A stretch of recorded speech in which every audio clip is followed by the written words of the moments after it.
Hey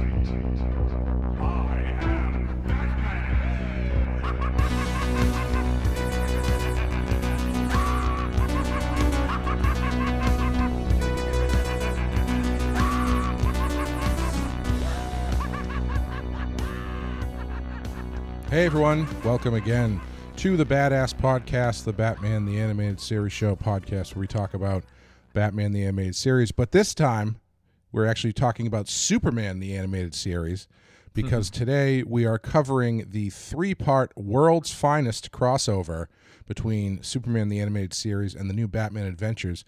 My name is Clay McCormick, and with me as always is Sean Murphy. How you doing, Sean? All right, Clay, and general audience members. Yes. I had a discussion with my wife that's perfect for this group. Go on. What is the most epic rock lyric? The wheel in the sky keeps on turning, or every rose has its thorn. And before you answer, I want to give us some context.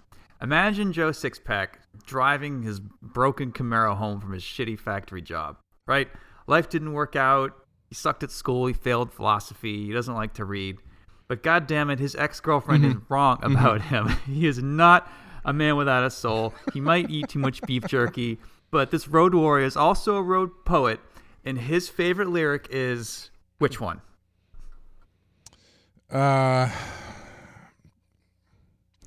Probably every rose has its thorn. Oh, hard disagree. Well, no, I think that "Wheel in the Sky" is a better lyric because I hate that song. Every rose has its thorn. I think it's Yep. But like, if you wanted to boil it down to the basest rock and roll emotion, I guess I would say. But "Wheel in the Sky Keeps on Turning" is a pretty epic lyric. So that's the thing. It's I agree, and I'm not a Journey fan. They're like made fun of like Nickelback in a weird way. They're more talented than Nickelback. Hold on. And back up. Are you taking Nickelback's side in this? No. Because you're about to lose all your credibility with whatever you say next.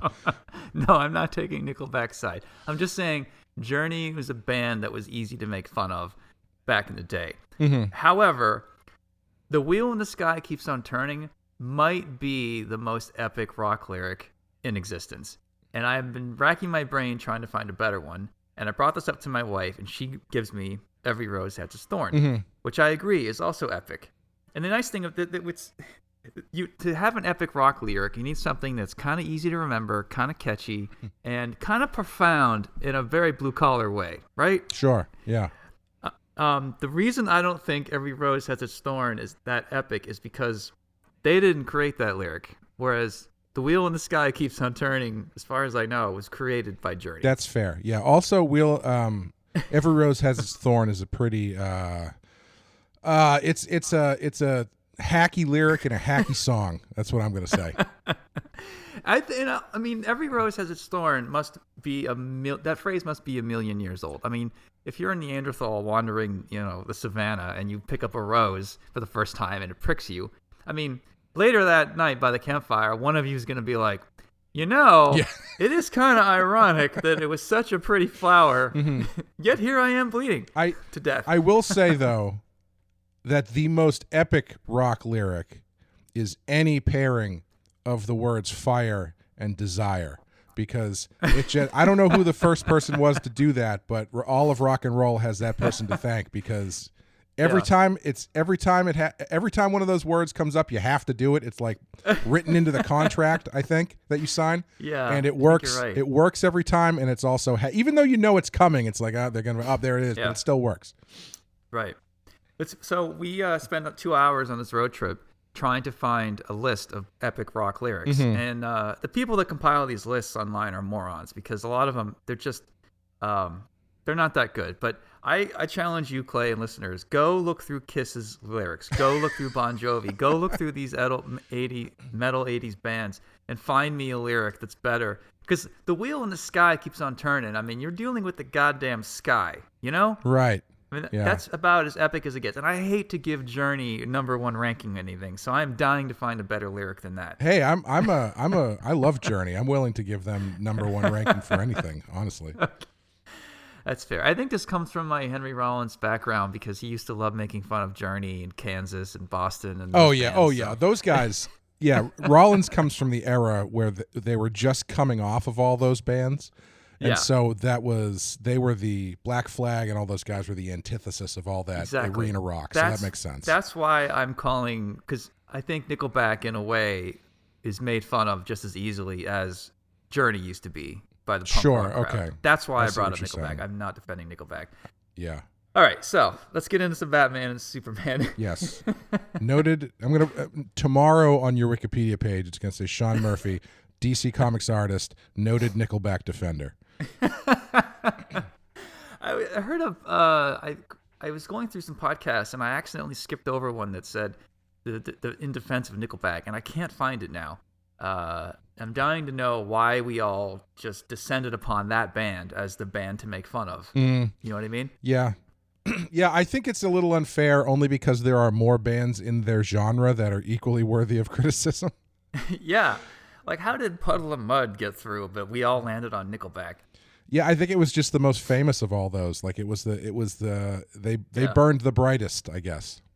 I mean, Creed is my go-to make fun of band because you also have like the Christian element and him and a Jesus pose on the side of cliffs. I mean, that's the one to make fun of for me. I mean, with arms wide open, that's a pretty epic lyric right there. Oh my God. Oh, I'd like to disagree with you, but that might be a contender. Also, what about on a hot summer night? Would you offer your throat to the wolf with the red roses? Jim Steinman? See, that's good. Kind of long, though. That's true. We're looking for something that really hits Johnny Sixpack right between the eyes. Like, you know what I mean? It has to be the right amount of profound but dumb and easy to remember. That's fair. You can't really chant that, I guess. If you go through, I went through Zeppelin lyrics. Zeppelin lyrics are all too smart. They're just too, you have to sit and think about what they're saying. It's too over my head. Whereas you go to Bon Jovi lyrics, I mean, his stuff looks like it's written by a 12-year-old. It's the most stupid, like, iron horse I ride. I travel from town to town through the desert with a 6-string on my back. Ooh, 6-string, 6-gun pistol. You just, like, shooting your guitar at people in the old West, like, divvying out musical hits. Is that what you are? Some kind of weird rock cowboy? It's so bizarre. I mean, I like Bon Jovi's music, but his lyrics are really idiotic. I don't know, man. If that's the criteria you're going by, we're halfway there, living on a prayer is pretty high up there, I think. So granted, we've got the one where he and the girl runaway train, or I can't. There's a handful of Bon Jovi lyrics, which I'm happy to defend. But a lot of his shit, especially when he went off on his own to do Blaze of Glory. Blaze of Glory, Young Guns 2 takes me back. Yeah. So this is actually a longer derailment than I thought it would be. Yeah. But I figured you'd be the right guy. This would be perfect for one of your music podcasts. Oh, no. Actually. I could do an entire podcast just talking about this. So if you ever want to do that, you let me know. We're on the road, I'm like looking at my wife. I'm like, Clay would love this conversation. I bet he's got answers that we can't think of right now. Oh, yes. No, this conversation would have been the entire 18-hour ride from North Carolina or wherever you're going. Another contender was Guns N' Roses. We don't need your civil war. What's so civil about war anyway? Yeah, that's kind of hacky, I think. Yeah. And then the other question is, how far back do you want to go? Do you want to go to the Eagles? Do you want to go to the 70s? And when does the window close? In the early 90s? Right, yeah. Because epic rock kind of comes hand in hand with dumb 80s metal. Sure. You know? Mm-hmm. Yeah. Like, you can find some epic stuff that might qualify from Bob Dylan, but I feel like the meat of this question really has to deal with, like, 1975 to 1992. Yes, yeah. If that's the window that you're working with, yeah, that I understand. that focuses it down a bit more. It's like you're talking about like arena rock, through hair metal. Yeah. What is the most epic lyric? I think some of those 80s bands, they were swinging for the fence with a lot of that stuff, because I mean, the entire 11 minutes or however many of November Rain is pretty much trying to be 11 straight minutes of that. But there's no repeated lyric in November Rain that really has that epic lyric that I'm talking that I'm looking for. That's an epic song. Wheel in the Sky is a good contender because I always forget about that song, and every time it comes on, I'm like, yeah, I forgot about Wheel in the Sky. This song is awesome. Yeah. I feel that way about Wheel in the Sky. I feel that way about 18 in Life. Sure. Yep. Yeah, Skid Row Band. I mean, I feel like even Rat must have a hit where they do have that's pretty epic actually. Yeah, all those bands, every album they put out had two singles, one that was like the hard rocker and then one that was the power ballad. Yeah. And towards the end they became so you could see right through them every time. Where it's like there was one music video for the hard rocker that was like high concept, and then the next music video for the power ballad was just like a montage of live footage in slow motion. Right. And then, the lead singer playing a piano. Yeah. It was a different time. Yeah. My favorite period of music, and I don't mean the music that was made, but just because it fascinates me so much, is Wayne's World era hard rock, because it was just after grunge destroyed hair metal. Yeah. But there were all these metal bands that were kind of hair metal bands that were trying to survive, blending with like thrash and stuff, turning into this really weird aesthetic where it's like they still have long hair, but it's all really straight. They're wearing flannel because of the grunge thing, but they're also wearing like metalhead torn jeans and boots and stuff. It is the weirdest period of rock music because they didn't stylistically, they had no idea what the fuck was going on. Yeah, they got hit by a train in the shape of Kurt Cobain, and I think it's epitomized by Bon Jovi in 1994. He did a remix of "Living on a Prayer," I think. Mm-hmm. And he had a music video out, and suddenly his hair was short. He looked like Eddie Vedder, or it looked like he was trying to be Eddie Vedder. It was plaid everywhere, and it was just like, all right, idiot, we know what you're doing. Yeah. Like you are the death rattle happened, and you're like, oh shit, something's going on here, and like the corporations lost control of rock and roll for a while.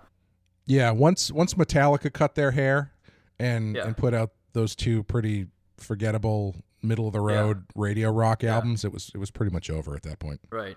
It's interesting though that Aerosmith survived through all of that. They just stuck to their guns, basically. Aerosmith like they weren't. Is interesting because they survived, but they survived by constantly dying and being revived. Because they were big in the 70s, and then they had a huge drop off until Run DMC brought them back from the dead. And then they kind of had another drop off in the mid 90s until Armageddon brought them back. And they've kind of been operating above the bar because they're kind of in that classic legend status after that point. But That's they are. The thing. Yeah, they are. You survived 20 years. You're at legend status now, so it's a different set of rules. Yeah, it's very fascinating tracking some of these bands backwards, though. But well, thank you for joining us on Hard Rock History with Sean and Clay. I was surprised you let that go so long, Clay. I'm not kidding. I will talk about this the whole show and make people very unhappy. Let's get to some Superman then, shall we? I have no qualms about this. Yeah, but we unfortunately are not here to talk about the esoteric history of rock and roll lyrics. We're here to talk about Superman the Animated Series, specifically 3 episodes titled World's Finest Part 1, 2, and 3, which is the first crossover between Superman the Animated Series and the new Batman Adventures. So we have never really talked about Superman before on the show, obviously, because he's never shown up on the other show. I think we've talked about him a little bit in passing, but we talked about Nicolas Cage and how that movie looked like it was going to be epic. Yes, we could do another 20 minutes talking about that if you want. But yeah, so what is your history with Superman as a character? Do you like him? Do you hate him? What's your favorite version? Take it from there. Well, I was born in 1980, and my mom liked Superman, and I came online. Like, my memory doesn't go back to the day I was born, obviously, but I recall pretty early on watching Superman movies before I really knew what I was looking at, And like a lot of us at that age, you just, oh, cool, man can fly. That's awesome. The colors were pretty cool and popped, especially when you're a kid. So I think Superman might have been my first superhero that I really liked as a kid. I remember being in kindergarten, preschool actually, with Greg from Off-Road fame. You know Greg. I do, yes. We knew each other when we were 3, and we were in preschool together. And I remember he had that Superman action figure where you squeeze his legs and his hands do like a punchy thing. Oh, sure, yeah. And I thought that blew my mind, and I wanted that so badly. And I went back to my mom and I told her about it. And I didn't know what money was at the time, and I didn't know I could have been like, hey, I'll do my own laundry for a while if you buy me that action figure. Like this is a teaching moment. And I'm so annoyed right now looking back. I would have killed for that action figure. It must have been only like $3, and they didn't get it for me ever. Not for any Christmas, birthday present, or whatever. They wouldn't get it for me. Well, if my understanding of inflation is correct, $3 in 1983 or 85 is like $350,000 in 2021 money. That's exactly right. Yeah, not in crypto though. Yes, right. I remember having a black Spider-Man action figure early on and thinking this guy is always black. Like I didn't know that he was supposed to be red and blue. Yeah, it's all kind of a haze, but I remember Superman being one of the big ones early on, and I've got photos of myself having like Superman birthday parties and shit like that. So yeah, I was a big fan of that stuff. What about you? Superman I think Batman has always been the first comic book character that I remember. Like my memory of being aware of comic book characters basically goes back to Michael Keaton Batman and sort of blooms out from there. But even before that, I was aware of Superman. I had the Christopher Reeve movies on videotape. My favorite version of Superman when I was a kid was actually the Fleischer cartoons. I think because I didn't understand them, because they were so kind of different as far as the way he looked and his power set and the way the cartoons were done and everything. I think maybe that was the origin of my love of different costumes and collecting that kind of stuff. Yeah. But so 2 things. Yeah. One, you're about 4 years younger than me. Is that right? Yes. How old are you right now? 38. Oh, 39, 40. So you're 3 years younger. Okay. So yeah, it makes sense that you came online as Michael Keaton was gearing up. The second thing, where did you get to see Fleischer cartoons? Because this is before the internet and VHS. Yeah, I didn't see those until college. I don't know where we got them, but I had a VHS tape of them where one of my parents taped them off TV somehow. But I had maybe 4 or 5 episodes on VHS with some other stuff. That's cool. Yeah, I had the first one where he fights the robots. I had another one which I always loved where there was someone who was dressed up as Superman committing crimes. And then at the end of it, Superman takes the guy's place and goes back to the mob boss who's sending this guy out. And it's kind of similar to the what happens in that one episode of animated series where Batman takes the place, or Superman takes the place of Batman. So the mob guy goes to hit this crony with a golf club, and the golf club bends and stuff. It's it's good stuff. It's always a good moment. When always, someone's about to punch Superman but doesn't know it. Yeah, that doesn't really get old. But yeah, Superman was always around in my comic book upbringing because I had the first 2 movies on VHS. I don't think I had the third one. I had those cartoons. I never really collected Superman comics, but I had them. And I remember being all in the death of Superman and Superman Reborn and all that kind of stuff. That was probably the only time I really started collecting Superman comics. But what are your thoughts on him as a character? I liked him when I was young, but then when I discovered Spider-Man, I quickly moved on. Superman to me just got boring for some reason. And after Spider-Man and X-Men, that's when I hit Batman with the animated series. Sure. And then it was like, nothing is greater than this. And I still feel that way. And it's funny because when they brought in the Superman series after this, I remember watching the first few episodes and not loving it. Mm-hmm. And I don't know. I think they were probably done really, really well. I'm just not a Superman fan. And I don't know if it's not my taste or if he's too overpowered. And it seems like, writing a godlike character is kind of tricky for a lot of reasons. Mm-hmm. Or if he's just lame. The Boy Scout thing just bothered me because Batman was obviously way more badass, But I at that time also I was probably a senior in high school, driver's license, getting ready for college, so I was just busy and not really watching TV as much. Yeah. But yeah, I never really got into the Superman stuff. But I will say, like, the design of him looks great. The shape of the chin and like the thick eyebrows and the spit curl and like how his eyes are just black shapes. Basically, I think like because they went through a few different versions of Superman for the Bruce Timm universe, Mm-hmm. and this is still, I think, the best looking one. Yeah, I think Superman, it's the problem you run into when you have these characters who their design is so bulletproof that no matter what you change, it's not going to feel right. And Superman is probably number one on that list, with maybe number two being Spider-Man's pretty adaptable, but I feel like the Spider-Man costume is a perfect design. So anytime you try messing with it, there's always something that especially feels kind of funky. One. Yeah, yes. The original one, yes. Yeah. The original black one. Yeah. But when you start, but the Superman costume is just so stylistically bulletproof that every time you change anything on it, it feels weird. Like they've been trying for decades to get rid of his red pants, and I kind of feel like you can't do it. There's for some reason those red pants break up the suit in a perfect way that separate the blue legs and the blue top, and he's got the red boots. So without the red pants, it feels like he's naked. Yeah. And my big design hang up on Superman suits is the neck. Because on shows, a lot of times now they give him a crew neck top where it's very tight around his neck and it leaves nowhere for the cape to go.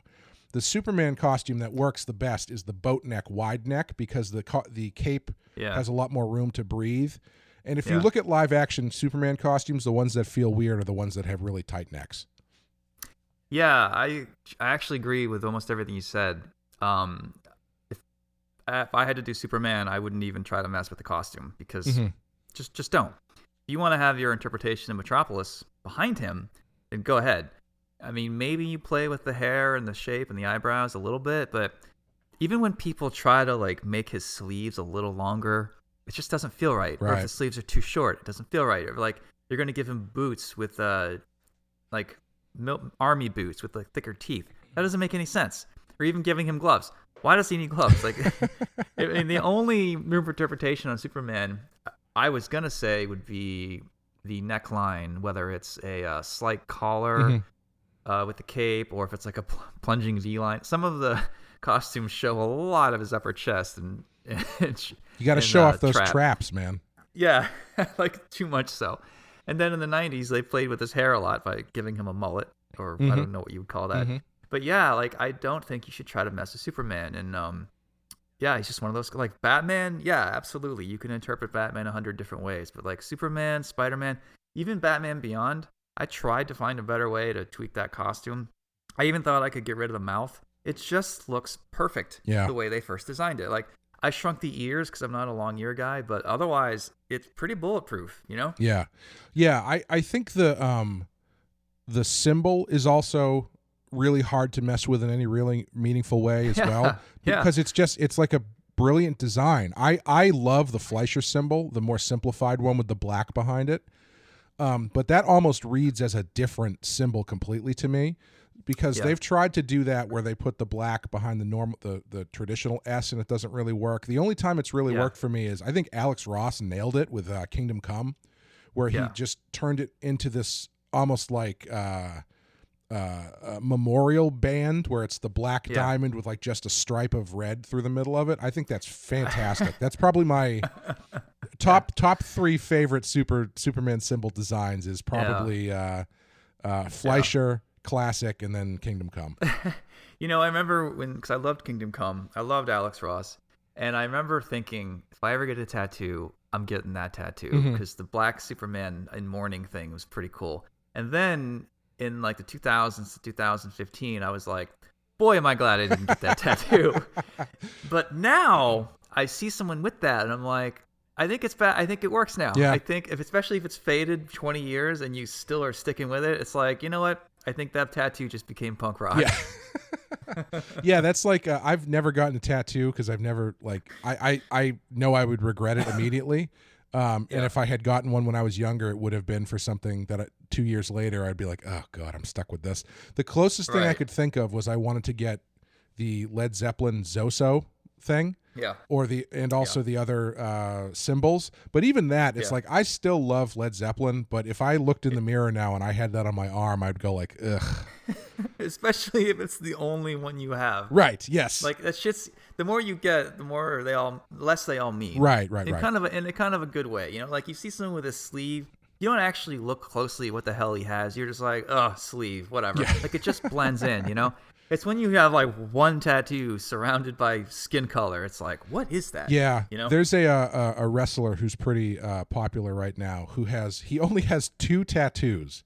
He's got Dream in a very nice font written over his heart, which is a reference to his father, and then he's got his own like branded logo tattooed gigantically on the side of his fucking neck.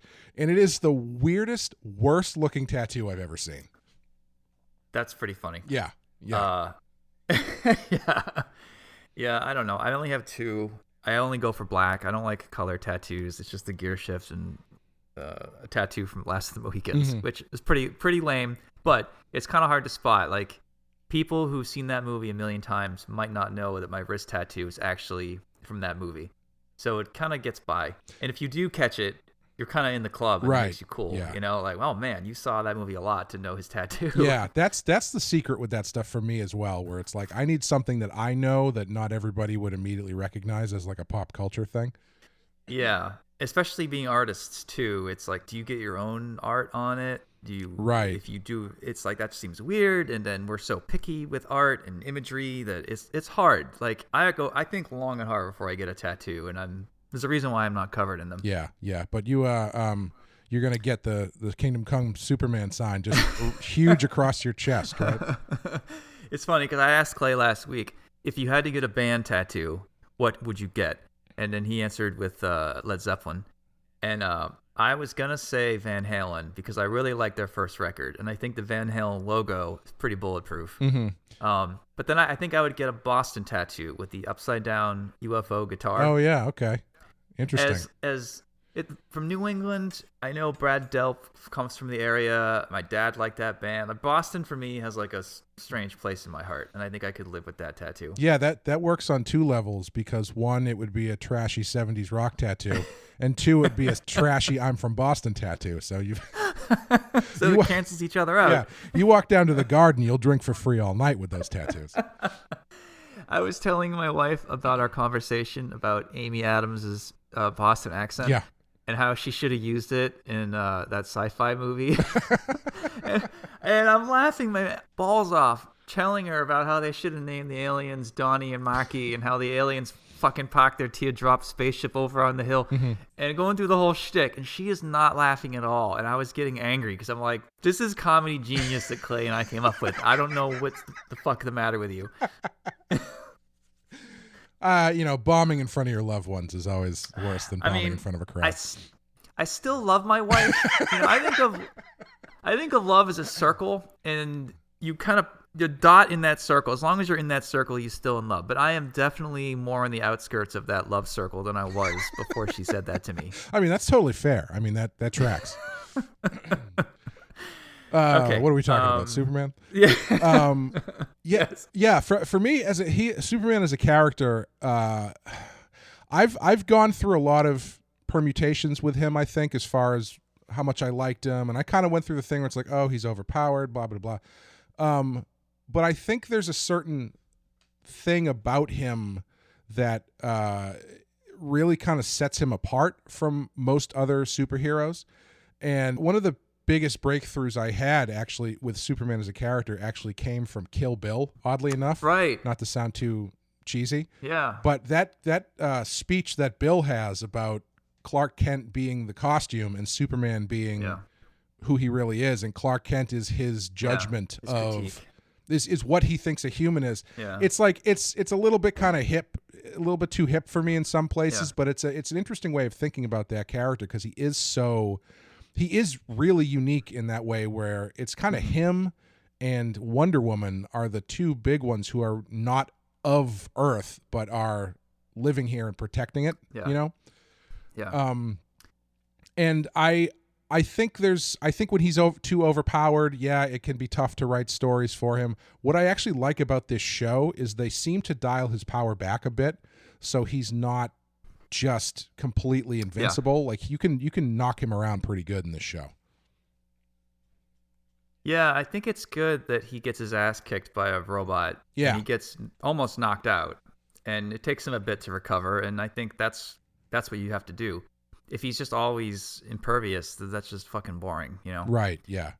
Yeah. My thoughts on Superman kind of crystallized in the last couple years since specifically the Snyder version of Superman came out, because I always thought, like, I never really had a counterpoint to bounce it off to really figure out how I felt about the character. But after seeing that version, it occurred to me that the thing that makes Superman is not that he's like a god who is out here judging the earth and is aloof and all that kind of stuff. It's that he is the person who's always going to get up. He's the person who's always going to do everything he can to save people. And so when you present a Superman that's kind of like a little bit more removed from the people he's supposedly trying to save, it just kind of feels disingenuous to me. Like watching Man of Steel, the thing I kept thinking about was Superman 2, with the Christopher Reeve Superman 2, where he's fighting Zod in town. And the first thing that he does is figure out how to get them out of Metropolis so they don't hurt anybody. And like that feels like Superman to me, whereas knocking people and I understand what they were going for, but you know. I like Superman as a symbol. I don't know if I like him as a fictional character. I don't know if I find him interesting. I think that it's better in shows like this where he can kind of get beat up by a giant robot. Like it's not clear that this thing could not just eventually pummel him to death, you know? When he's too powerful, it's just a plot buster, and I don't think it makes him interesting. And I don't know, like I'm glad he's around. I'm glad that he's the icon of DC, and I get why he's always going to be around. But I'm not sure modern audiences know what to do with him, because Superman works as a radio show in the 1930s. Because we didn't know a lot about the world outside of America, and people, stopping bank robberies and stuff seemed pretty cool. But like now, when we watch Superman, every time he picks up a car and throws it, we're all thinking, well, who's going to pay for the damage? Or you have questions like, how do his powers work? How can he constantly try to remain neutral? I think this idea of Superman is just a tough sell to modern audiences. I think that they can get down with X-Men and Batman, who's more grounded. But I mean, maybe what the DC movies have shown us is these godlike characters just don't work with modern audiences for some reason. But I know a lot of people that disagree with that. Yeah, I think I would probably push back on that, because I think that Superman has especially now when everything is so kind of like, can be so dark and bleak. Yeah. Superman stands out as he's the one who for me anyway, his entire ethos is saving as many people as he can. There's a sort of because the question that always comes up with him is like, well, why doesn't he just fix everything then? It's like, well, that's not what he's there to do. That would make him a dictator, and that's not what he wants to do. There's a concept that my girlfriend introduced me to from the business school stuff that she's been going to, that I of course immediately applied to comic book characters, because that's the only way I know how to handle things. And it was the idea of what you're doing versus why you're doing it. And my first thought was that, but if you apply it to Batman and Superman, Batman is more of a what character, where the thing that he's doing is the point. Like, he's doing things because he's trying to get to a certain outcome or get a certain result. Superman does what he does to set an example. Like, he's there to present he's more of a why character who's presenting that the thing that he's doing is meant to provide an example for other people to take what he's doing and go forward on their own. And I think that sort of idea of who Superman is makes him a lot more applicable to modern audiences, especially because, like, if you think about the Man of Steel, I was so kind of disheartened by Man of Steel because, especially at the time when that movie came out, I really wanted to see a character like Superman who was using the power that he had to save people and to be the one who can climb up out of the rubble and, hold back the bad stuff. And for me in that movie, the only time Superman really shows up is in the oil rig sequence when, that whole thing is coming down and then he gets up under it and holds it up long enough for the guys to get off the oil rig. That's like A+ Superman stuff. The stuff where he's fighting Zod doesn't really feel like Superman to me. That feels like everything else, every other superhero. Yeah. And I think that the thing that is interesting to me is that Marvel has been eating DC's lunch pretty consistently for the past 10 years. Yeah. Even to the point where I think Chris Evans' Captain America is probably the best version of Superman that I've seen in a long time. Yeah, that's fair. But Superman, because he's faster than a speeding bullet and can do all this shit, the minute any soldier out there dies on a Black Ops mission, it's like, why wasn't Superman just doing it? Why doesn't Superman go to North Korea and just take, all the nuclear weapons? Why doesn't he? Because then when he takes all the nuclear weapons and throws them into the sun, Lex Luthor slips a thing into the nuclear bombs that creates the nuclear man, who is his greatest foe and can cut him with his razor-sharp fingernails. That's why.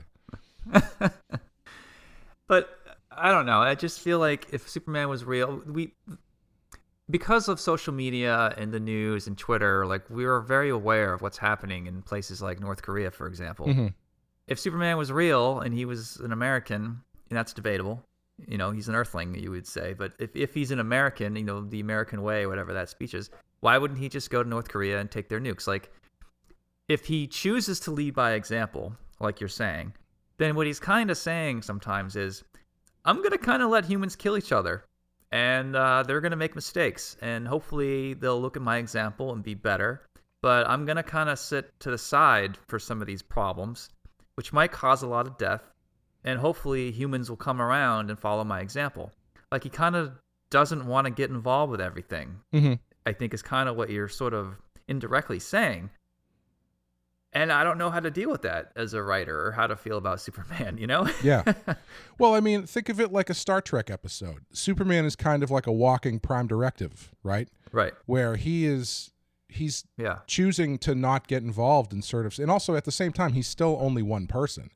And I think he understands that he can do all of this stuff. He could fly to North Korea and take all of their nukes. Right. He could, force all the governments of the world to sit down and talk to each other or whatever, or destroy all these different dictatorships.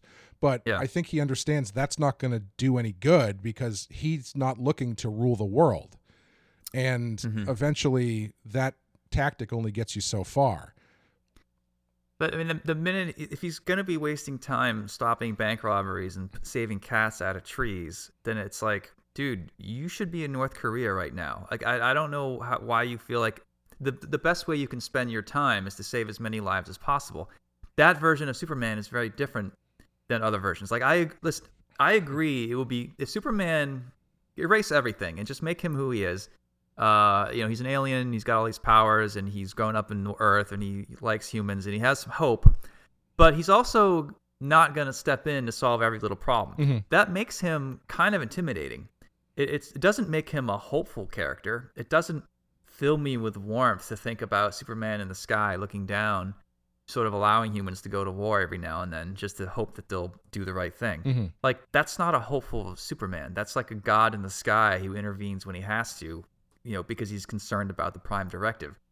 That's not the warm, fuzzy, fun Superman that I have from my childhood. Like, the one that feels like Superman is the one that's robbing banks. But in modern times, if you have a Superman that's stopping bank robberies, that raises a lot of questions. Like, why aren't you in North Korea? Like, you just can't have it both ways is what I'm saying. Well, I think if you want to, it all depends on how wide you want to expand that circle out. Because I think you have to make a choice on what you want him to do.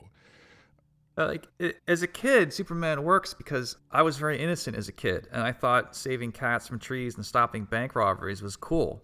I didn't know how complicated the world is. I didn't know about North Korea.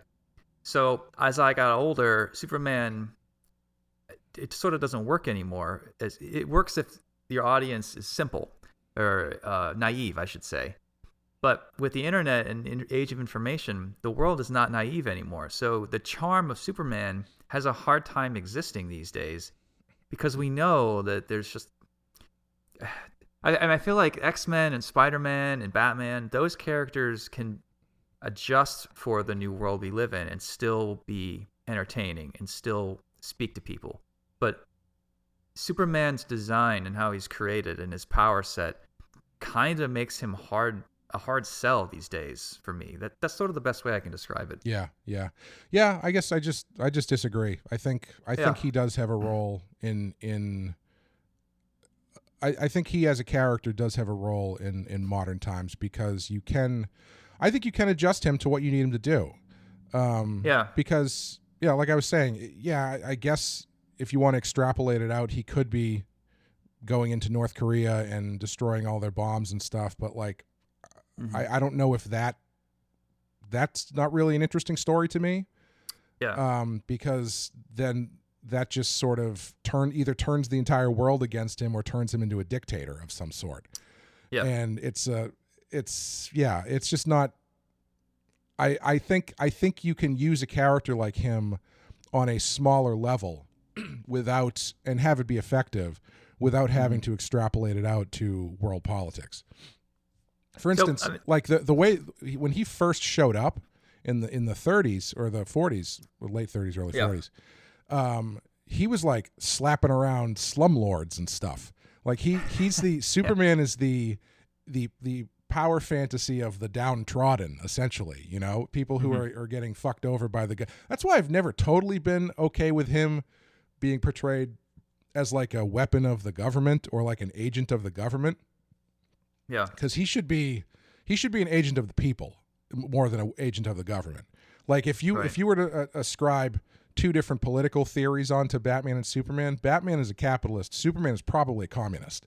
So that's why in Dark Knight Returns, I always find it interesting that they play Superman more as a Reagan sycophant than anything else. Yeah. I agree that there is a version of Superman that I like, but you really need to answer a few basic questions before you dive down into what kind of Superman you're going to deal with. Mm-hmm. If he's a charming, guy stopping bank robberies, that works, but you really can't introduce the idea of North Korea outside your story. You have to kind of keep it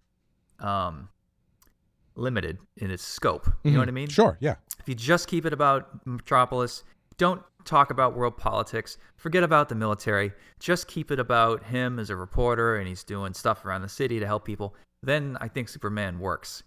But when you open it up to global politics, that's a different kind of Superman, and that can work as well, but you need to sort of rewrite your Bible for Superman. Like, what kind of Superman is this going to be now, And the communist dictator Superman, I think, is one of the most interesting ones, especially there's that episode in the Superman animated series where Lois dies or something, and he decides to just take over the world and rules as a fascist dictator. And I thought that was brilliant, and I can see why there's a version of Superman that would probably just do that. Right. And he's not wrong necessarily, assuming he can keep his ego in check. But I do feel like the best version of Superman is when he is teamed up with Batman.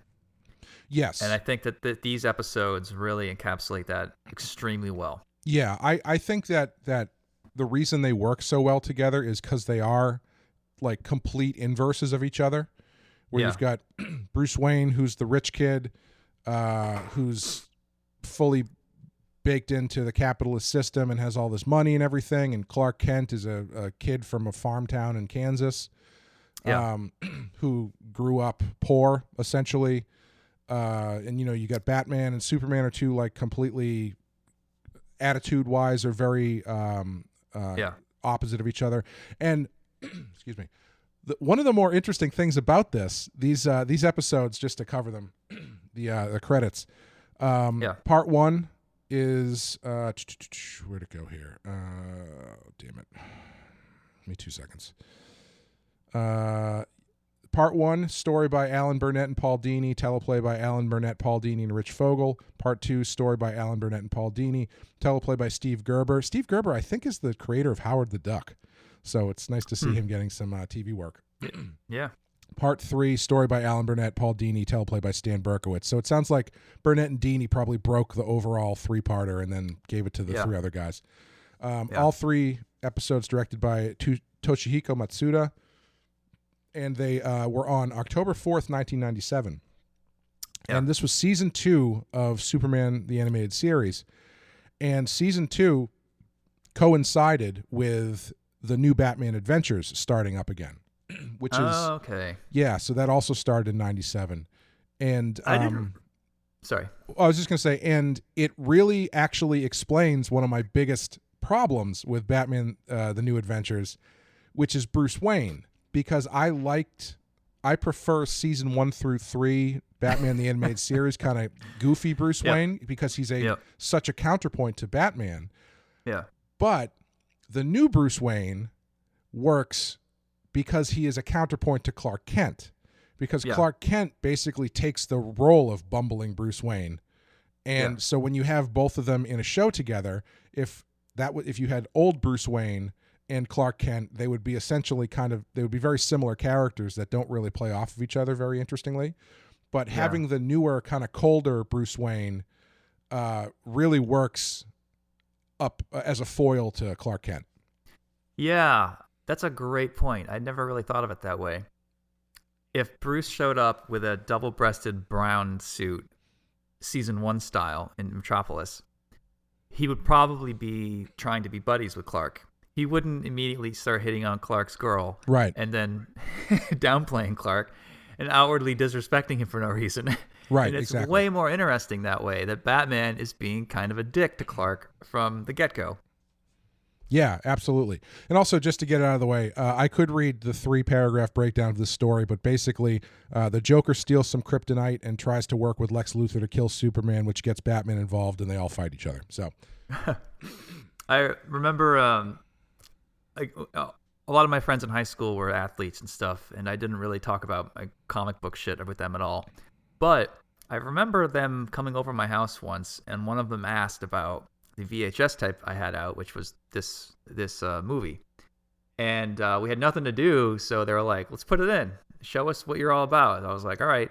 And so I watched it with 2 of my best friends who were athletes, and I was trying not to be embarrassed because I was bringing them into my comic book world, and they both really loved it. In fact, Brad laughed out loud at the end when Harley's like, "Puddin'," and Batman goes, "Yeah." But at this point, he probably is. Yeah, that's a good joke. I like that. So this was so good to me that I felt the need to share it with my friends, which I rarely did, and they liked it too, which was cool. Yeah. I haven't watched. Just to jump into Superman the Animated Series overall, I haven't watched this in a very long time.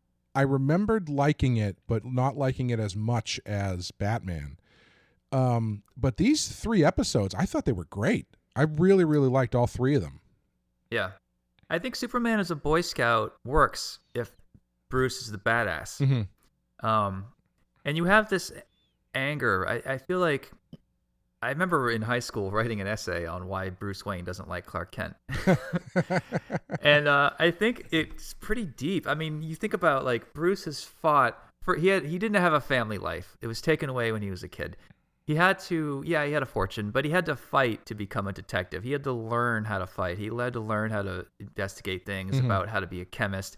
Like nothing came easy to him ever, except for his fortune, which is obviously a big plus. But this guy is like, he's trained himself how to fight when the power goes out, what to do, like how to fix electrical, like how to take cars down, like all the things that it takes for Batman to be good at what he does. And Superman just shows up having done zero preparation at all, and he just is better at it. And I imagine that must piss Bruce off, because he looks at Superman and he goes, "You haven't earned this like I have. You take away your powers, I could kick your ass. Like, you're not doing any kind of extracurricular anything to be better at this. You're just born strong and perfect, and it just must drive Bruce crazy." And Bruce and Clark has like a full family, and Bruce doesn't. So I imagine man. Bruce. Superman had 3 parents die. He's got one up on Batman. Depending on which version, yeah. But I imagine that Bruce looks at Clark as this like naive kid who's obsessed with hope, but if he really knew the real world, he would have no hope. He would have vengeance like me. And he sees Superman's powers as a gift, as being this present that Superman has that he didn't earn. And I think that Batman would always have a hard time with Superman because he would just innately be jealous that Clark has the shit that he doesn't, and he didn't even have to earn it, you know? Yeah, see, that's interesting because I feel like the end of that story is Batman realizing that Superman isn't as naive as he thinks he is, and that there is that Superman's hope isn't a hope born out of naivete, but it's because he has his own road that he's traveled to the point that makes him able to be godlike but still grounded, you know? Yeah. So, spoilers. The end of Beyond the White Knight, I'm going to get into Superman, and I'm really excited because I want to get my universe into JLA territory, but I want to do a World's Finest. Problem, though, is my Bruce is like in his 60s now, and I'm going to introduce Clark in his 20s, which is, I think, kind of an interesting take because it's like old man Batman forced to work with yet another kid, which he has a terrible record. And at the first part of my story, I want to have him fighting against Clark, you know, taking his powers away, whatever. And then part 2 will be, oh, shit, I have to work with this kid. We have to go get his powers back. Now we have to team up. So it's kind of like a buddy cop movie where the old man has to teach the young whippersnapper a few things, because in my universe, Bruce Wayne is the first superhero. Right. And I think having like a dynamic of like an angry grandfather versus like a hopeful 20-year-old kid is kind of interesting. Sure. And I do want to do that thing you just talked about, where at the end of the story, what Bruce learns about Clark is Clark's superpower is actually his ability to hold back, because he's such a deadly weapon. He could easily accidentally hurt people. Right. And Bruce Wayne has spent his whole life dialing things up to 11. I want to be the best fighter. I want to be the best detective. I want to be this. I want to be that. I have to be better than everybody else. Whereas Clark Kent spent his whole life holding back, trying to dial down so he doesn't fucking hurt people. And I think when Bruce realizes that about Clark, that his superpower isn't flying, it's his ability to hold back, which is something that's foreign to Batman. I think that is what is going to bring them closer together as friends. Yeah, totally. Yeah. So yeah, that's definitely like a spoiler where the emotional beat anyway. But as we know, the things that happen on this podcast never get out there. Except for 2 people who are on those boards. Yes.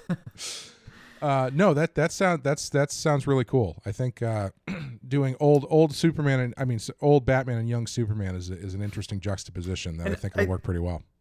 You know, the version of Clark that I think is usually the best one is when he's young and he's starting out and he's sort of figuring shit out and he's not good at this yet. You know, like I think that's why Smallville is such a hit. Sure, yeah. You know, when he's established as Superman and been doing it for 30 years and he's been spending all his time absorbing the sunlight and just being stronger and stronger, I think that's when it becomes harder to write him. But when he's young and he's sort of like maybe his powers aren't fully formed yet. Maybe he's only able to leap over buildings. Maybe he can't fly yet. Like, I think that stuff's really interesting. Right. Yeah. Yeah. When they did the New 52, was it New 52 or was it? I think it was Rebirth, actually, a handful of years ago. Grant Morrison wrote the rebooted Superman and kind of wrote him that way, where he was kind of hearkening back to more of like the 1930s version of Superman, where he was younger. He was kind of angry, and his powers weren't as crystallized and jacked up as they have been since then. And it was pretty interesting because he was kind of back to doing more street level stuff, and he had a lot of stuff to learn.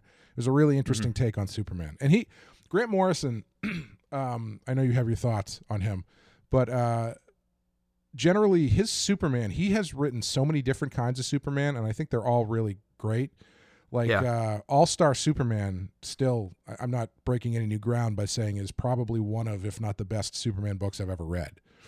Yeah, I gotta read that. I think I read it a while back, but it didn't resonate with me. But yeah, I gotta give that a shot. I know a lot of people that love what Grant did with Superman. No disagreement there. Yeah, but it's I think he can be more adaptable than a lot of people think. What confused? I was just gonna. Sorry, go ahead. Sorry. No, you go. Sorry. I was just gonna say I think he's more adaptable than people give him credit for. But I think what's important is exactly what you're talking about, where you just have to set your parameters. What kind of Superman do you want to play with? And I think if you extrapolate it out too far, you just kind of lose control of it and start thinking about like, well, if that means this, then this. Well, that means this. Well, you gotta. Yeah. One of my big things is always this idea of this narrative cone of vision, where you have to establish what the boundaries of your story are, right, and just live in that world. So if you're in a Friday the 13th movie, you go, how come the cops never show up? How come the cops don't acknowledge blah, blah, blah? It's like, okay, well, it brings up too many questions. So your circle just doesn't expand out that far to figure out, well, how come the cops never show up? It's just storytelling choices you have to make before you start building the house. I 100% agree. Yeah, and it's important. I mean, when I was doing White Knight, I was very careful to keep Gotham as an island in a way where you don't talk about bigger politics. Like everyone was doing, stories about Trump basically, and I steered clear of that. Right. And I even was worried when I put World War II in there. Oh, sure. Because that acknowledges a historical event in Europe, and because it was so long ago, there's a romanticism about World War II. So I feel like having Mr. Freeze, his dad be a Nazi works. But you got to be really careful about that cone, that narrative cone that you're talking about. It's funny, I'm having a little bit of trouble with Cobra Kai right now because the narrative cone in season 1 and 2 makes sense, but it's so absurd how a children's karate competition is affecting the lives of so many adults who have, like, he's clearly a millionaire. He owns his own business. The new guy that shows up for Cobra Kai lives on the ocean in Santa Monica. Right. Yet they've got plenty of time to fuck with a bunch of kids for a sweet karate competition. Yep. And when these fights break out, it's like, why isn't anyone calling the police? Like, I don't know if the show's run its course, but the cone of vision and the narrative cone in that show is starting to give me problems. But you have to just buy into the fact that this is a karate show. You need to sort of accept that some things are going to be absurd. Right. Don't think about it too much, but I have a hard time not thinking about things. Oh, sure. Yeah. Yeah. I think the thing for me is the idea of, why doesn't Superman just do X? Like, if you're watching a Superman or reading a Superman comic or watching a Superman thing, and your thought is, well, how come Superman doesn't just go to North Korea and stop nuclear war or something like that? Right. I feel like that's the Superman version of, well, Batman could do a lot more good if he just gave his money to the government or whatever. You know what I mean? Like, where it's like, okay, sure, fine. Yes, you're not wrong. But that's not what the story that's being told is about. If Superman's punching Brainiac around Metropolis, and you're thinking about how come he's not dealing with the crisis in Uganda or something. It's like, well, Yeah. all right, sure, you're not wrong, but that's not the story that's Yeah. being told. So let's take it to Spider-Man for a second in No Way Home. When Doctor Strange creates a spell that can erase a memory of every single human being on the planet, altering their brains, basically, well, that begs a question. Like, how about you have a spell that makes everyone not racist or sexist? Like, Sure. I didn't know you had that kind of magic. Like, the big stunt that you're pulling off raises a lot of questions all of a sudden. Yeah. And I know we're not supposed to think of it. I know that this isn't a movie about racism. It's about Spider-Man and all the different Spider-Man versions. And I hate to be that guy, but for me, that's where my brain goes when he starts curing everyone. Everyone's forgetting about Peter Parker, but everyone can also remain racist. Yeah. Well, I mean, I guess racism is not a memory-based quality. So I guess Don't do that. This is the problem with magic. I had another friend tried to explain it to me, and I think they missed the point of what I was trying to say. Well, racism can be a memory-based thing. Sure. Yeah, I guess so. I don't want to go down this hole. Yeah. We'll talk about racism some other day. Talk for a different show, I think. But getting back to these episodes. Yeah. I think that this show is very well done. I love the theme song. I think the theme song works really well. Yeah. I like that there's no introduction of the worlds. It's just that Batman knows that Superman exists. Mm-hmm. I like that they don't waste any time figuring out who each other are. They just use their respective abilities to figure it out very quickly. I really like that a lot. Yeah, I loved, even as a kid, I'm really glad that they just got right through that. Yeah. You know, I don't want to waste time. Like, it's obvious that Superman could look through Bruce's cowl anytime he wants, and he does immediately. And then Batman one-ups him by putting a tracer on him because Superman is too naive to think that Batman won't do that. Right, you know? Right, yeah. Like, they switch off being good at things, and they switch off saving each other in really clever ways. Yeah, and I think they use both of their strengths very well in the action scenes. I thought the action scenes were really, really good in this. Like, this is a world where Batman fighting a giant robot makes more sense to me because the giant robot is involved in Superman's universe, so it makes sense that he would encounter that. Yeah, totally agree. I also wanted to give a shout out to Lois Lane is so good in this series. Yeah, she's great. She's drawn well, animated well. I mean, if she was real, if I was animated, I would try to date her because she's awesome. And I love how fucking snarky. Like, she's such a dick to Clark. Anytime she could make a joke about farms or cows or corn, she's going to do it. And she doesn't even do it. It's like the delivery of the actress. Like, she's not even focused on the fact that she's just giving him shit. Right. It's just this constant stream of shit she gives him while she's doing other things at the same time. Yep. Like, oh, it's brutal. Like, where's Clark? I don't know, shucking corn somewhere. And she just leaves. Like, what the hell? Why are you so mean to him? Yeah. No, she's great. And that actress is Dana Delaney, who is the female lead in Tombstone. Yeah. Yeah, she's great. Yeah, great voice actor for this. And you've also got Tim Daly, who is the other guy who's not Steven Weber from Wings as Superman. And the Kurgan himself, Clancy Brown, as Lex Luthor. I think the cast, the voice cast in the show is great. Like, between these two shows, casting for these shows is A+. Yeah, I remember thinking Tim Daly wasn't my favorite, and I actually used to watch Wings, but I thought his voice was too milquetoast and just too like blah. But I think that's what Superman should sound like, kind of like. Yeah. He doesn't have a rapier wit like Batman. He's not edgy like Bruce Wayne is. You know, I think he can be.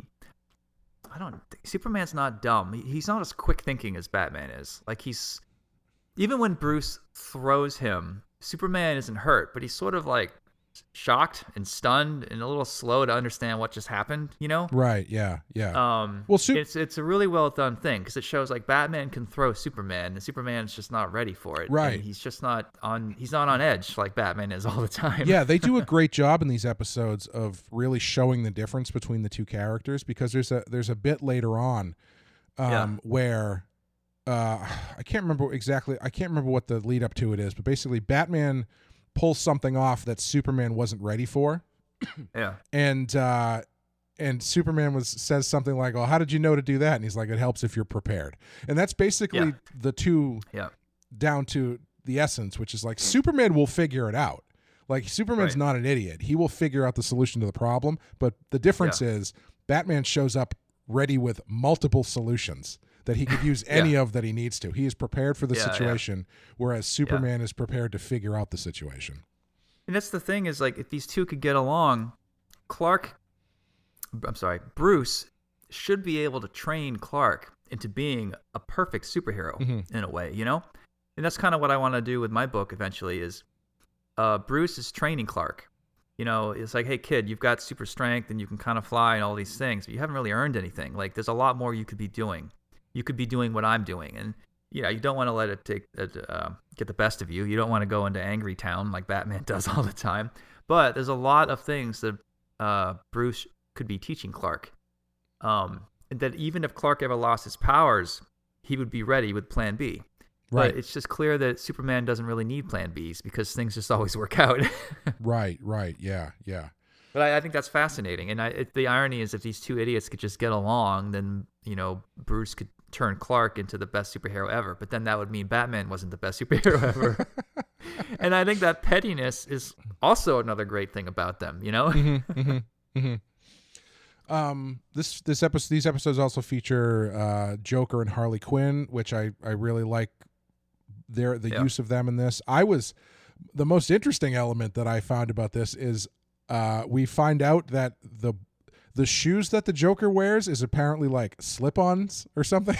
Because I mean, I think it's one of those cartoon things where they just use it the way they need to use it. But it looks like it's those sort of 1920s. I don't know what they're called, but the black shoes with the white part on them. Oh, with the spats. Yeah, spats. But in this one, he pulls up his pant leg, and it's just all leg, baby. Yeah.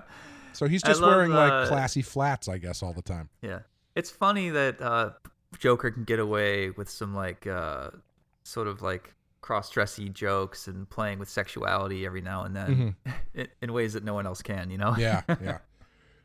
One of my favorite parts of these episodes was when Lex Luthor confronts Joker and he and Joker are having their conversation while Harley and Mercy are kicking the shit out of each other off screen. Yeah, that's great. Very good. It's a great scene.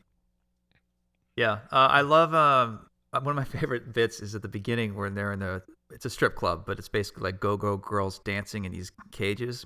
And Batman is there fighting the mob, and he literally takes a go-go girl inside of a cage and throws it into these gunmen. Yeah. I must have missed that. I must have been taking a note or something. Yeah, it's like, first of all, how strong are you? Second of all, what about her? Thirdly, those guys have guns. And how is this is your best plan? Just throwing strippers at people? It's that being said, I think I'd want to draw that. Yeah, it turns into Duke Nukem for a second there, I guess. Yeah. I love the Lex's airplane. It's like this big wing that's they turn into a big smiley face, and such a great set piece. Yep. This is our first Superman coverage, so we've never seen Mercy before, who is Lex Luthor's basically kind of Harley Quinn equivalent, who's much more kind of stoic and badass. I guess she was made for the show, much like Harley Quinn, and eventually did end up moving into comics at some point. But she's cool. She didn't make, obviously, quite the impression that Harley makes, though. Yeah, it's helpful because they have rules where men can't hit women in these shows. So it makes sense, like, strategically, we should give Lex a female bodyguard. That way, if there's a fight, there's a girl, these girls can punch other girls, but guys can't punch girls. There is a moment in this where they break that rule, though, where Percy is behind Batman, and he backhands her without even looking. And I think they cut really quickly, so you don't actually see him hit her, but he clearly just knocked her out. Oh, yeah, she gets the shit kicked out of her in these episodes. Yeah, this poor girl. She's like Rocky IV every day for her. Yeah, she in the first one when they steal Luthor's limo, I think Harley knocks her out there, and then in the second episode they're beating the crap out of each other, and then Batman backhands her into oblivion. Yeah, she has a rough time of it. The one thing that I always hate about this, and I almost forgot it was in there, was when I realized, oh shit, Batman's about to use his little stupid jetpack. Oh yes, thankfully it gets destroyed. Yes, I was curious as to how you were going to feel about the use of the jetpack. It never works. I get why. 100% Superman's flying. Why not have Batman fly? I totally get it. But it just looks better to me when Batman is in his jet flying and Superman is beside him and they're somehow talking. Yeah, they really picked a few instances to bring out some toys that I think were literally there for toy purposes. Like it's nice. It's nice that Superman just has a kryptonite repellent suit, radiation suit with his name, his symbol on it, that you can make a toy out of, or the jetpack. I mean, why doesn't he wear that all the time? Yeah, I know. What was the line the Joker had? The Joker had a pretty good line about the jetpack, though, where he says, "What do you have? Propulsion envy?" I think. Yeah. There's a fourth wall breaking moment too. After Harley paints the wing, Joker turns to the camera and he's like, "I like to customize all my stuff." And then you cut to Lex Luthor sitting behind, tied up next to him, and he has like a pretty good response. But for a hot second, you think that he's actually speaking to the audience. Yeah. But yeah, I think these episodes overall are really well done. I think the characters in them are drawn very, very well.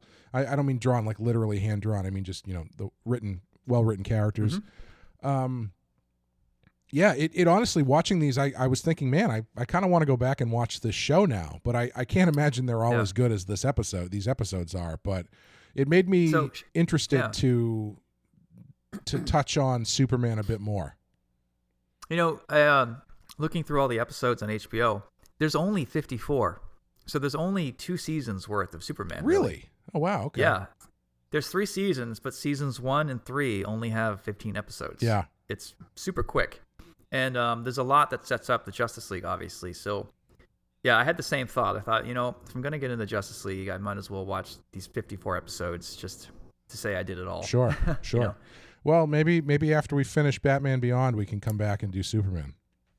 Yeah, that might be the move, honestly, and then get into Justice League. Yeah, that might be something worth doing. Yeah.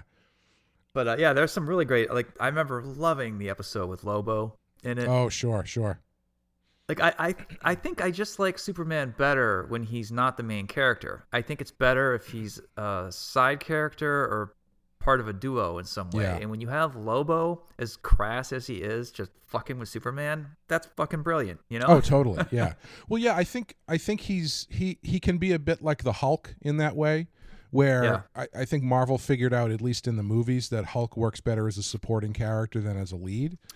Yeah. I think because if he's a supporting character, you don't have to address some of those power questions. Yeah. Or some of those other kind of peripheral questions that might make you stop and think or whatever. Like I didn't like the way that they took him off the board so quickly for the Justice League movie, but I understand it because it's if Superman's there at full power, then it makes it a little bit tougher to come up with a villain that seems credible. Like if you've got Superman by himself, I think that's the problem, right? Superman by himself against an unbeatable situation, I think works. As soon as you've got Superman, Batman, Wonder Woman all in the mix at the same time, it's like, who the fuck is ever going to be able to beat these people? Like it's, like the Avengers, at least they're all human and they all have faults and stuff, but you've got like a literal god here. You've got basically 2 literal gods, the smartest man on the planet, the fastest person on the planet, the god of the ocean. And it's like, 3 gods. Yeah. And I don't know. It's like you inevitably have to go bigger and bigger with your threat. But if you've got Superman working as kind of like a peripheral character or maybe like a part of a duo or something, I think it's a little bit easier to kind of find something that you can fine tune and tell a story with. Yeah. You know what drives me nuts is there's this narrative out there on Twitter and social media, and even when you hear directors and writers talk about Superman, sometimes people go, I don't know why Superman is so hard to write. The idea is simple. He can do everything awesomely. The idea writes himself. The idea writes itself. Mm-hmm. But I've heard like Kevin Smith and a few other like respectable writers go on about how Superman is very easy to write and what's the big fucking deal. Mm-hmm. And I think that's totally wrong. And I think it's okay that you need to have a limited cone of vision with Superman. You need to spell out your rules of which Superman you're doing, kind of. Like, I think that these are interesting discussions. And to, like, hand wave the Superman critics, I mean, I think the critics are right when they say this character is too much of a Boy Scout, he's too powerful, he's a plot buster. I don't think those are trolls. I think those are actually legitimate criticisms that a writer has to think about. And I hate when people hand wave and they go, well, Superman's not that complicated. What's the big deal? It's like, no, it is complicated. Like, you need to sit down and think about what you're doing here. And don't pretend that these people are trolls for asking questions. I mean, you have a godlike figure as the main character in your story. You can't just dive right in without thinking about these things, you know? Well, I think the hand waving is a response to it's sort of a knee-jerk response to the other side of that feeling more bad faith, I think, because while I agree with you that, yeah, there's lots of things you need to consider, I think a lot of times the people who are saying he's a plot buster, he's too powerful, are doing that very dismissively. So it's like, oh, well, Superman just doesn't work anymore because of X, Y, and Z. And it's like, well, no, that's the job, is to figure out how to make him work. He can, you just have to think about those things. But I think there's a lot of people who dislike the character for those reasons and use those as excuses as to why he's a shitty character who is, is too out of touch and all this kind of other stuff. In which case I would respond with, well, no, that's not the case at all. You just have to, that's the job, is figuring out what kind of Superman you want to use and what kind of story you want to tell. I don't think you should just throw him away because you need to figure out how to address his power set, you know? Yeah. Yeah, I think when I was pushing back at the beginning of this, saying, and I was never saying Superman can't work anymore because audiences are too smart. But I do, I'm an advocate of, you need to adjust here. Like, Superman was created back when people were more innocent and naive, and it worked in newspapers. But audiences are different now. You need to complicate your Superman in a way and think about these things. But I guess my big criticism is Superman mostly doesn't work. When I see him in movies and in comics and in cartoons, mostly I'm seeing something I don't like. The Zack Snyder movies, I actually liked Man of Steel okay, but it wasn't a Superman movie. It was a First Contact movie. Sure, yes, exactly, yeah. I didn't like many of the other ones. I like the cartoon of this okay. I think it's probably one of the best iterations of Superman, but it's still missing something for me. Yeah. I guess I just feel like most Superman attempts in all media are mostly misses and not hits. Whereas with Batman, I feel like there are more hits. Yes. Because the character is just a little easier or something. I think Batman. So like I don't have my perfect Superman in my head because there's sort of problems with all of them in a way. Yeah, I think Batman is just easier to adapt to different situations. I think Superman takes more finesse. But Batman, you can throw him into space and sure, fine, it works. You can throw him into medieval England and sure, fine, it works. Yeah. He's just a little bit more flexible than Superman. Right. Not to say Superman isn't flexible, but again, like we've been saying, you have to do a little bit more pre-production work before you can figure out how to use him. And I can see why writers go to intergalactic Superman stories because it makes sense. Like, well, this guy's so powerful. We need an equally powerful villain. I know. We'll have an alien show up and kick his ass for a while. Right. Or he has to go to an alien planet and do X, Y, and Z, and all of those people are his power. Or he doesn't have his powers when he goes there. Like, that stuff is way easier right off the bat than trying to square how Superman fits into the modern world on Earth. You know what I mean? Mm-hmm. Yeah, the thing that I don't like about Superman or the way Superman's used in a lot of cases is, so years ago I read this Superman story that was very highly regarded, where he's fighting Brainiac. Excuse me. And Brainiac has him like against the wall, and Superman's trying to punch his way out of the situation, and it's not working. Brainiac is like outthought him. He's more powerful than Superman, et cetera, et cetera. And I was like, okay, this is interesting. How is he going to get out of this?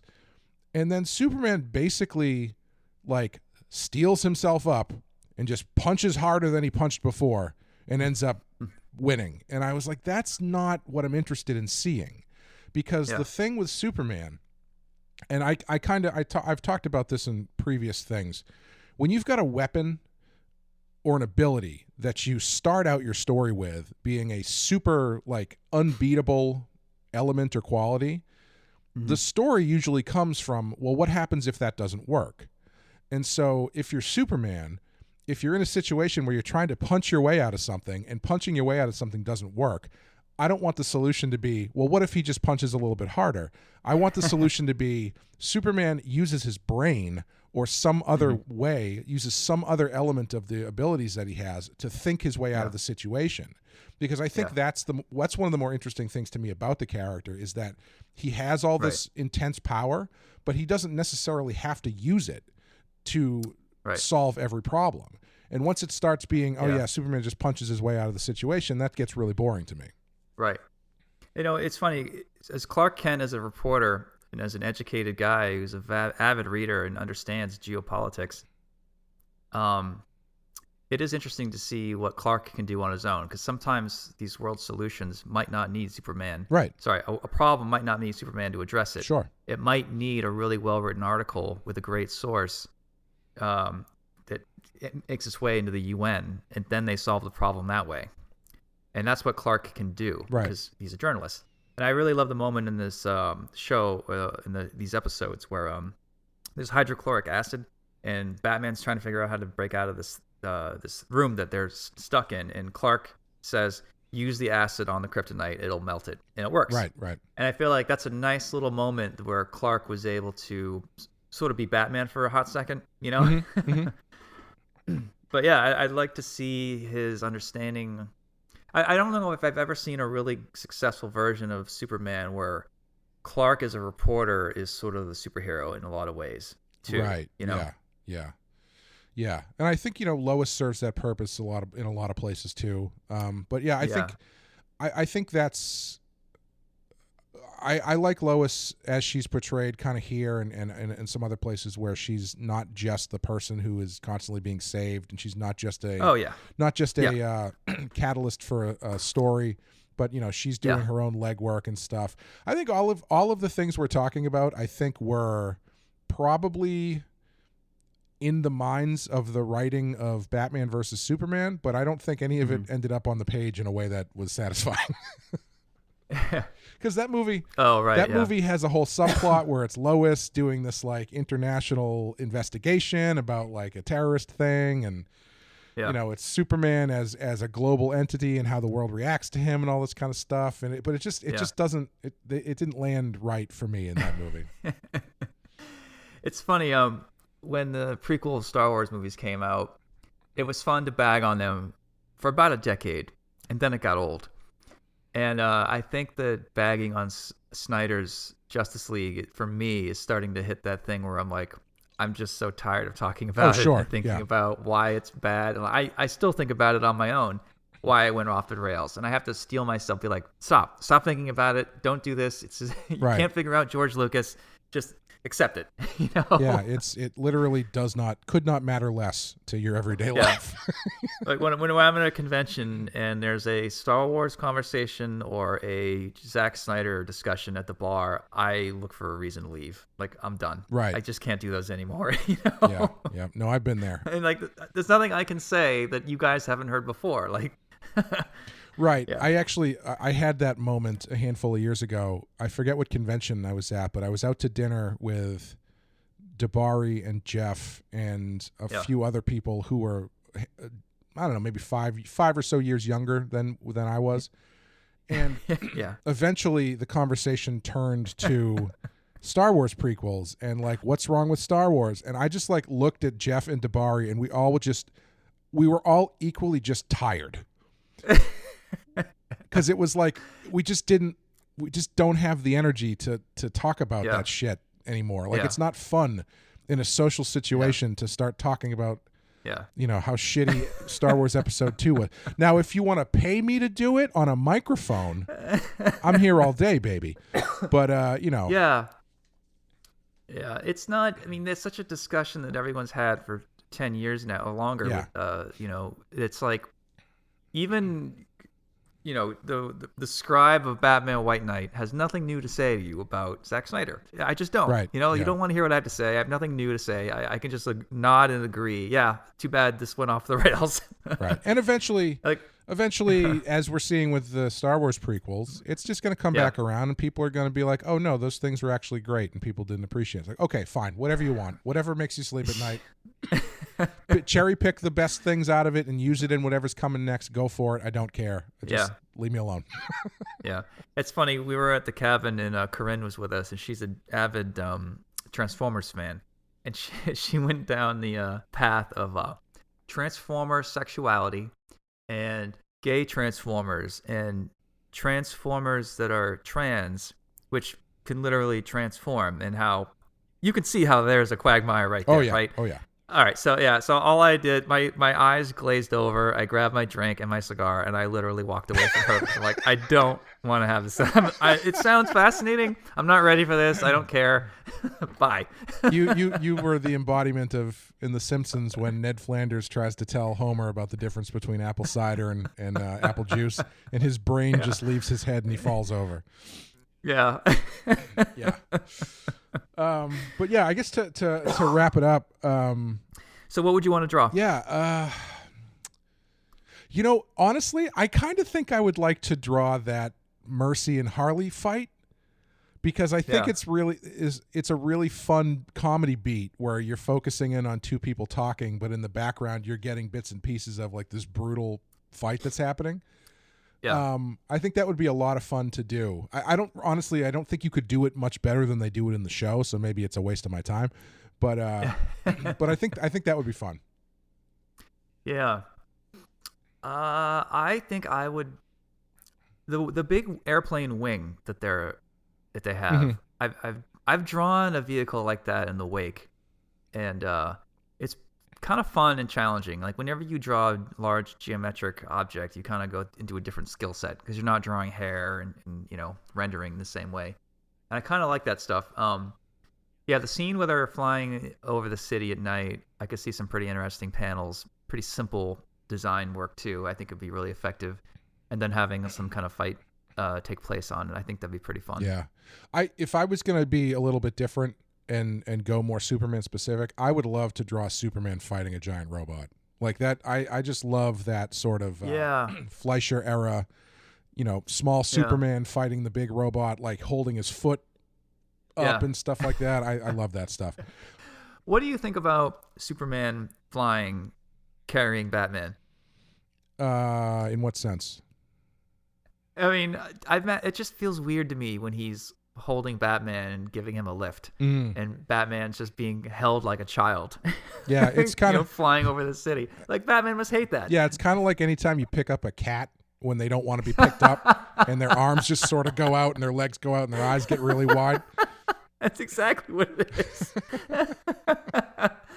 They just kind of have that frowny face until you put them down. Yeah, yep. And then they kind of like turn slowly and look at you and then run away. Now I want to draw that. Oh my god, that is exactly Clark Kent's like sour milk cat kitty face. Yep. Like, man, and sometimes he has no choice. Like they're in the middle of the ocean, this cruise ship just blew up. Like, I need a ride. Mm-hmm. I have no choice but to let you carry me from like a cat. The one thing that I thought would be interesting to end this on regarding the Superman animated series is the most Alex Toth story I've ever heard, which is originally producer Bruce Timm was going to style the series after Max Fleischer's Superman from 1941, but Timm decided to use a futuristic look to the series that the producers called, quote, Ocean Liner Deco. The reason why they didn't make it Fleischer-esque is that Tim didn't want anybody to literally put it side by side with the old Fleischer shorts and say they're just doing a third-rate knockoff of the Fleischers. Right. Alex Toth thought the series should look like the Fleischer version and disagreed with this decision on the art. Because of this, Toth never spoke to Tim again. Yeah. Alex Toth, by some accounts, kind of a dick. Yeah. Yep. Yeah. There's Tim Sale, speaking of Superman for All Seasons, to the artist on that, he put out a sketchbook a while back, and he had a story where I think he and Mark Chiarello dropped in on Alex Toth in L.A. unannounced, just like, knock, knock, knock. Like, I know where he lives. Let's just go say hi. And you can imagine how that story is, like, guaranteed to go wrong. Yes. Yep. Mm-hmm. And, I don't remember it didn't go that badly, but it was not a comfortable experience. And, a lot of people, it'd be interesting to talk about Alex Toth for a while, especially with people who knew him, and maybe to give some context to why he was so prickly, you know? Yeah. Arguably the greatest comic book artist of all time, but also very, very eccentric, unfortunately. Yeah, like, Alex, we need to work on your people skills, man. You, yes, you're a genius, but it's okay that people draw in other ways different than how you draw. Right. You get that, right? Right, yes. So, thanks for the C-Lab drawings, but I'll see you later. Yeah. One other thing is that this series was actually apparently made to coincide with what would have been Superman Lives, the Tim Burton Superman movie. Oh, yeah. But it obviously never got made. And, after seeing that documentary about Superman Lives, I don't think these two things would have been compatible at all. No. Like Batman the Animated Series lines up enough with Batman 89 and Batman Returns that you can kind of draw the thread. I don't think that this would have matched that movie at all. Yeah. I think they should do a movie. Either, I don't know what would make me happier. If they announce that Tim Burton and Nick Cage are going to do Superman Lives now. And they're just going to fucking do it the way they did. And it's going to be glorious and weird. And that's just what's going to happen. Mm-hmm. That would be awesome and terrible at the same time. Or do you want to see a movie about like a dramatization of what went on with Superman Lives? So you kind of have like a adaptation style, fourth wall breaking, you could have Nicolas Cage speak to the camera, something like that, something really artistic and cool, and have it be like a Waiting for Guffman style thing at the same time. That would be very interesting, yeah. I don't know which I'd rather see. Yeah, I think we've talked about that documentary a bit before. And after seeing that documentary, I really wish they had made that movie because it sounded completely insane. Yeah. But I think you said at the time, it's like, that it would not have been it would have been watered down so much by the time it got to the screen that it would have just been bad. And I was like, yeah, that's probably true. I mean, if you're Nick Cage now, and he's got this new movie announced, which actually looks pretty cool. It's like a fourth wall breaking, how awesome it is being Nick Cage or whatever it's called. If I was him, I would go to Warner Brothers and be like, I'm going to make Superman Lives. I'm going to do it my way. I'm going to get into shape. I'm going to spend my own money. I'm going to do a low budget. I'm going to try to get Tim. I'm going to fucking do this. And even if it's a disaster, a low budget piece of shit, I think there'll be something there. And I think people would be very interested to see how that project went. Now, legally, I don't know if he could do that or if he has the rights or what they could shut him down. But I would love to see him go, you know what? I'm Nicolas Cage. I'm fucking doing this. Honestly, so many of the things they're doing now are just tapping into stuff people are aware of. If you were to tomorrow announce that they were finally going to make Superman starring Nicolas Cage, I bet people would show up for it. Well, with the multiverse thing that everyone's suddenly discovered, both Marvel and DC, I can absolutely see a future where Nick Cage is playing Superman as a cameo in some movie. Yeah, that would be amazing if they did that. That would be pretty great. And he's just like, finally! But he's wearing the costume that was designed for him 50 pounds lighter back in 1996. Yes. But he's just got his gut hanging out like, fuck it, I'm wearing it. Hey, Superman for all seasons. There is one other episode of Superman Adventures that has Batman in it that you watched but I didn't watch. Do you remember what the name of it is? I can't remember. Yeah, I think it's called night something. Nighttime. Nighttime with a K. Nighttime. in which Superman learns that the Dark Knight has been missing from Gotham for some time. Superman finds Robin, who has been battling all the crime in Batman's absence, such as the Penguin, Riddler, Bane, Mad Hatter, and Roxy Rocket. Oh wow, they bring everybody into that one. Yeah, man. They do Hatter without. Well, he's just a bit part. It's super quick. Actually, you would love/hate how he's used because he's just a Jim Carrey, skinny, green, whatever, prancing around. He doesn't get to do any riddles at all. Oh, sure. Yeah. He's just cannon fodder basically. Mm-hmm. But it is fun to see Bane think he's punching Batman to death, and Batman, who's actually Superman, just sort of shakes it off and just pulverizes Bane. I love that episode. It's kind of a gimmick, but man, they do it so well. And the best part is Robin explaining to Superman how to be Batman. Oh yeah. So at one point, like, they're talking to Penguin, and Penguin's obviously lying, but Superman isn't good at shaking people down. So Robin's like, kick the desk over. And Superman's like, what? He's like, just do it. So he kicks the desk, not even a little. He kicks it through a wall. And of course, Penguin just spills his guts at that point. Mm-hmm. And then you fast forward and they're sneaking around, and Superman's like, I don't like sneaking around. It's not my style. And Robin's like, this is part of the fun. What are you talking about? And then like he'll be reaching for something in his belt, and Robin says, no, it's on the other side. Just so many great little moments like that. And it's really sweet at the end when they finally rescue Bruce. And Clark's last words are like, oh, for a guy who's such a loner, you really do keep some pretty good company, giving Robin kind of a nod. So a really amazing episode. I loved it. I could have seen more gags for a whole hour, honestly, on Robin teaching Superman how to be a badass. Yeah. I'd give that one a 4 out of 5 for sure. Yeah, I do remember seeing that one at the time, and I do remember really liking that. And they, there's the great reveal at the end where he pull off the Batman suit, and he's got the Superman suit underneath or something like that. Of course. Yes, which you got to do. Yep. Yeah, it's a great one. I really like. What would you grade the World's Finest? I think I'd give it a 5. Like I think it's a 3-part episode that I think is really good. Yeah. Like it might be a couple clicks away from being like a really resonant episode, like a series of episodes, but as far as putting those two characters together and doing a really good job of showing their differences and why they are different, but also why they can work together really well, I think it's great. Yeah, it does so much really well, and I don't want to dismiss that. I was going towards a 4, but I think I will go for a 5 now that you put it that way. Yeah. The one thing that I felt that could be beefed up is Joker decides that he's got Lex as a hostage now, and he's just going to destroy everything Lex has. Mm-hmm. And his reason is because Batman took everything from me, so now you're going to lose everything. Which is like, what? Yeah. That could have been tweaked a bit, but everything else is really awesome. Yeah, it's good stuff.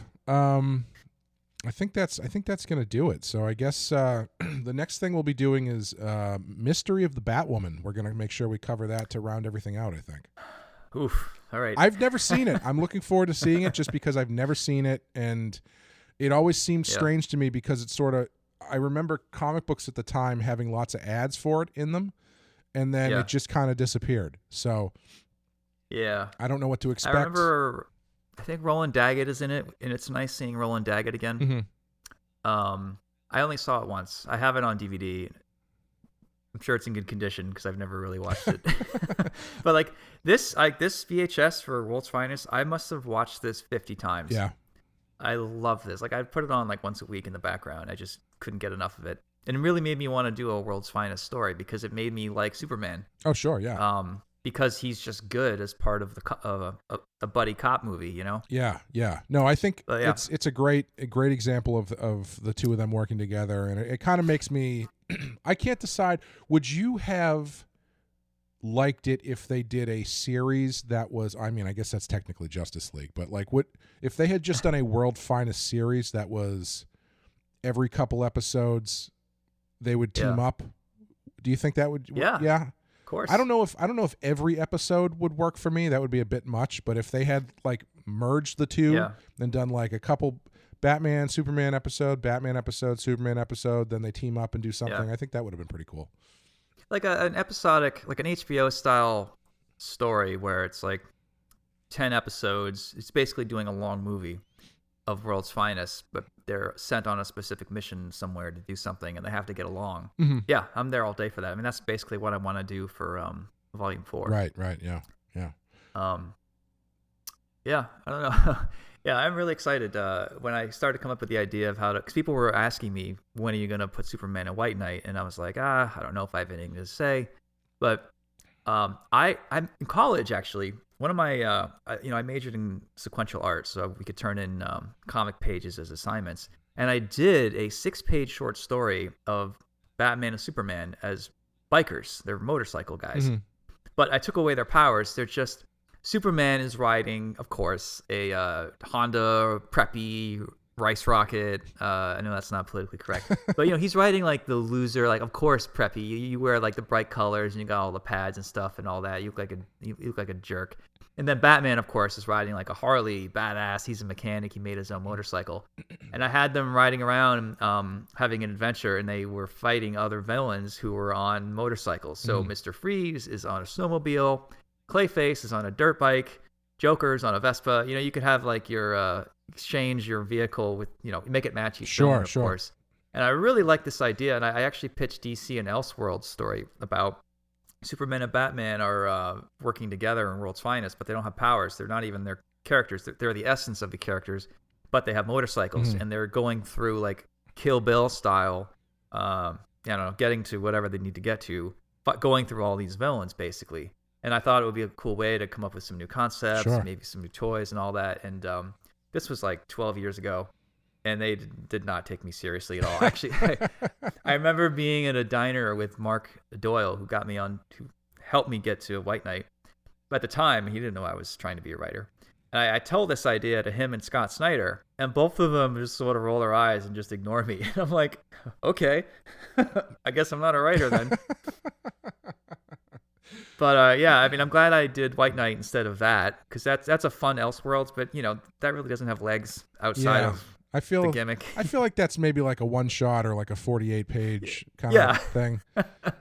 Someday, maybe I'll do that. But thinking back, I think it's because of these this mini movie. I was obsessed with doing a Superman Batman crossover, and I'm really excited to, with your help, of course, move on to doing it for White Knight. Yeah, no, I think that's going to be it's going to be a lot of fun. I was going to say super fun, but that sounded cheesy, so I changed what I was going to say. Cool, man. Well, sorry this one's so long. No, that's all right. I mean, this is the only time for a while we're going to be talking about Superman, so I think it warrants it. But thank you to everyone who's listening, and we will be back soon with Mystery of the Batwoman. Bye, guys.